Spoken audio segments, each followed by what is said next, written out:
যদি কোনো প্রজেক্ট আমরা নিই হাতে করে, আর সেটা যদি আমরা আর্লি কুইট করে দিই, সেটা যদি আমরা সঠিকভাবে চেষ্টা না করি, তাতে আমাদের কি ক্ষতি হয়?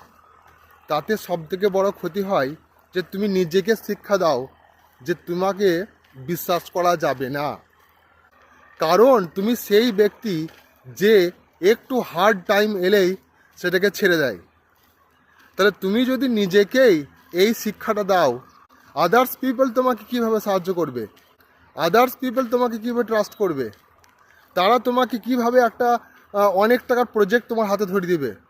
কখনোই দিবে না।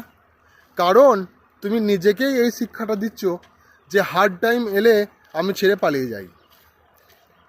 তাই এরপর যখনই কোনো প্রজেক্টে হাত দিবে, তখন এটা ভেবে হাত দিবে যে এটাকে আমি শেষ করবই। তাতে প্রজেক্টটা সাকসেসফুল হোক আর ছাই নাই হোক, শেষ আমি করবই। এই আর্লি কুইট করে যাওয়া তোমার লং টার্ম লাইফের জন্য খুবই খারাপ। তাই এই কথাটা মনে রেখে একটা লাইক দিয়ে বন্ধুদের মধ্যে শেয়ার করে দাও। Thanks for watching.